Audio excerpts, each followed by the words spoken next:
Bom, a cidade de São Paulo começa amanhã aquele período de 10 dias, juntando 5 feriados municipais antecipados, a Semana Santa. Outras cidades da Grande São Paulo também seguiram na mesma direção, também anteciparam essas datas comemorativas e isso gera uma preocupação no litoral. A gente tem falado aqui que vários municípios do litoral ou instâncias em vários outros lugares do estado têm adotado medidas para tentar impedir ou desestimular a ida de turistas. Uma das cidades que já adotou ações para barrar o fluxo normal do feriado é Santos.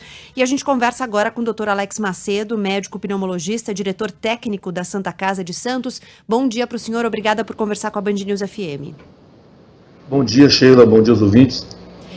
Bom dia. Queria começar perguntando ao senhor qual é a situação nesse momento. A gente tem falado sobre lotação nos hospitais, a gente entrevistou o prefeito de Santos, ele já fez um apelo para que as pessoas não desçam, não vão para Santos porque os hospitais estão cheios, e a gente tem noticiado também uma epidemia de dengue e chikungunya. Então, como é que está sendo a situação por aí? Qual é o cenário desse momento? Essa sua informação é confirmada. Nós temos realmente a ocupação dos hospitais estão chegando na sua lotação máxima, capacidade técnica de muitos hospitais já está na fase chamada esgotado, ou seja, não tem leito. Se o paciente está internando na UTI, temos 3 altas, já tem imediatamente 3 pacientes para serem admitidos na UTI. Aqui na Santa Casa, que é o maior hospital da região, nós estamos hoje com 62 leitos de UTI adulto, SUS e convênios, e 103 de enfermaria voltados exclusivamente para a Covid. Nós até sexta-feira estaremos abrindo mais 20 leitos de UTI e provavelmente mais 28 de enfermaria, dada a quantidade muito grande de pacientes apresentando clínica e procurando pronto-socorro. Então, assim, realmente nós estamos numa fase muito crítica da doença. Essa segunda onda que aconteceu também no hemisfério norte, começando, se vocês se recordarem, os meses de junho, julho, agosto, no hemisfério norte, foi relativamente tranquilo, inclusive a Itália abrindo restaurantes, todo mundo voltando ao normal. E aí, setembro, principalmente outubro, começa a piora deles. E eles ainda estão vivendo essa situação enquanto não conseguirem vacinação.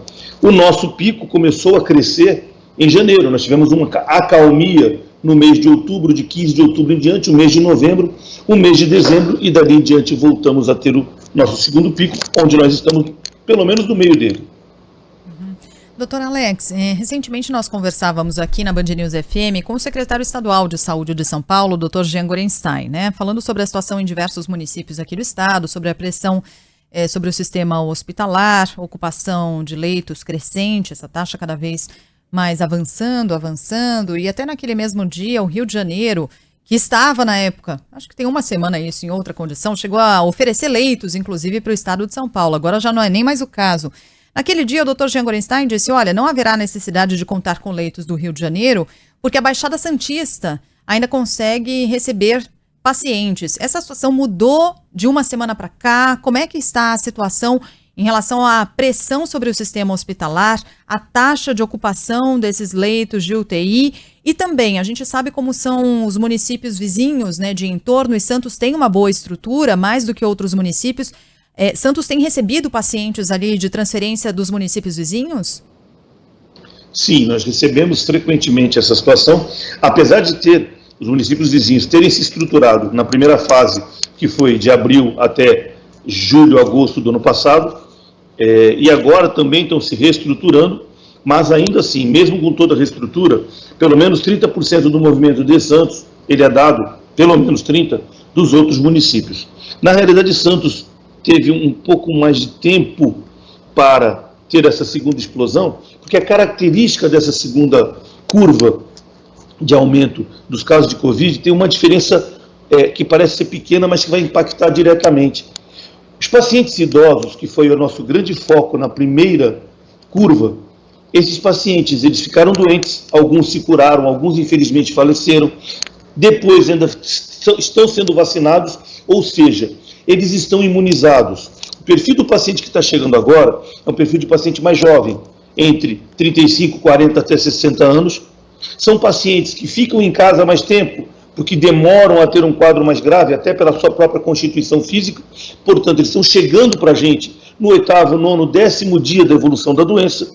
Muitos que já poderiam ter chegado antes e nós temos atuado. E esses pacientes, quando vêm para a UTI, eles ficam um tempo de permanência mais prolongado. Santos é uma cidade, a Baixada Santista, com uma quantidade de idosos muito grande. Então aqui, como os idosos têm na pirâmide, tem uma importância muito grande, até porque muitos se aposentam e vêm aqui para a Baixada Santista, nós retardamos pelo menos em 2 semanas, comparando a outras regiões do estado de São Paulo, como Araraquara, São José do Rio Preto, Ribeirão Preto, este boom. Mas esse boom acabou acontecendo e agora, neste momento, nós realmente estamos com uma capacidade técnico-operacional beirando a 100% de todos os hospitais. Como eu disse para você no começo, 3 altas de uma UTI, já temos 3 pacientes para serem admitidos. Eu ia perguntar ao senhor sobre o perfil, né, desses pacientes que estão internados. O senhor já respondeu falando da idade deles, mas queria entrar um pouquinho mais nesse assunto, porque no início da pandemia nós falávamos bastante, a orientação dos profissionais de saúde era procurar o serviço de saúde num caso de agravamento dos sintomas. Nesse momento a orientação mudou, certo? Não que a orientação mudou, é que assim, a percepção de um agravamento ela é menor no paciente mais jovem. Ele não demonstra clinicamente, às vezes, que ele está realmente agravando. Ele suporta mais respirar com uma frequência respiratória maior ou com uma taxa de oxigênio tá limítrofe. Por isso, ele não procura. Aliado a isso, existe uma disseminação de informações de que o paciente entubado é o paciente que vai morrer, o paciente que vai para o hospital é o paciente que vai morrer. Na realidade, isso não é uma realidade absoluta.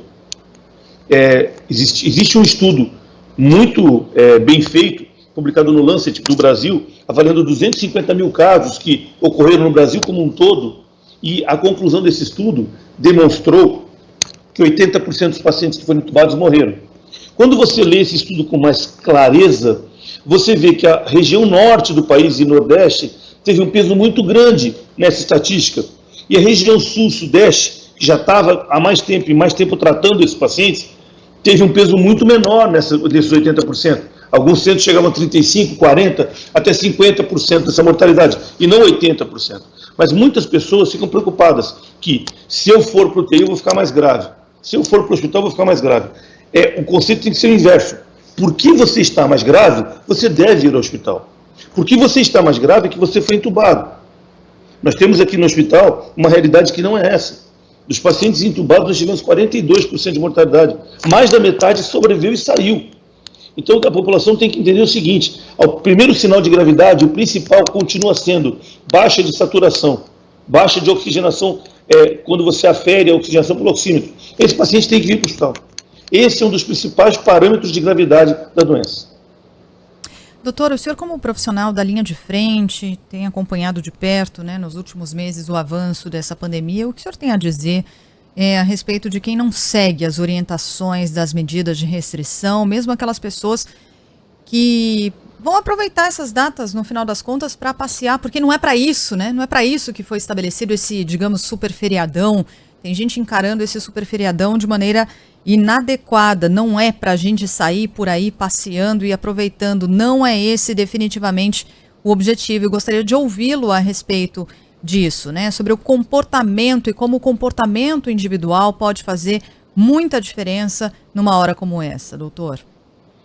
Perfeita a sua colocação.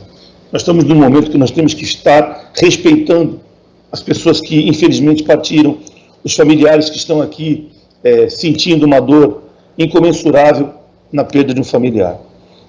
A estatística, a gente comenta às vezes na parte científica, que a estatística é uma arte onde você espreme ela para que os números falem o que você quer. Se você colocar que a mortalidade do Covid, ela é baixa por milhões de habitantes, ela realmente é muito baixa.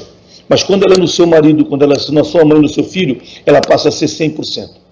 Todas as famílias que eu conheço, muitas que eram contra todas essas medidas que estão sendo tomadas, quando a doença encosta na sua família, ela passa a ser 100%, e é impressionante como as pessoas mudam de opinião nessa situação. Nós entendemos o problema econômico, eu acho que o problema econômico tem que ser discutido com os economistas, isenção de impostos, auxílio de uma maneira adequada, crescimento econômico pós-crise. Todas as guerras, todos os governos tinham um plano de crescimento após a guerra. Nós estamos numa guerra. Da minha parte, eu acho que as pessoas devem ficar em casa, devem, o máximo que puderem, ter uma confraternização com a sua família, com o seu filho, fechado em casa. Tentar cultuar e reservar e rezar pela vida, que é o que nós estamos tentando fazer. Eu acho que enquanto as pessoas tiverem um pensamento positivo, cada um no seu credo, na sua religião, pensar positivamente que as pessoas vão conseguir vencer essa guerra, nós estamos aqui na frente de batalha, brigando para que as pessoas que já estão na guerra sobrevivam a essa guerra. Então, por favor, fiquem em casa, confraternizem-se entre vocês dois, entre vocês três, entre vocês quatro. Vão ter que sair da rua, máscara, álcool gel, evitem contaminar um ao outro. Exercitemos a empatia, sejamos uma sociedade organizada que pensa no próximo. Bom, a gente conversou aqui na Band News FM com o médico pneumologista Alex Macedo, diretor técnico da Santa Casa de Santos. Muito obrigada ao senhor pelo seu tempo, pela sua disponibilidade. Bom trabalho. Obrigado a vocês. Bom dia. Obrigada, bom dia.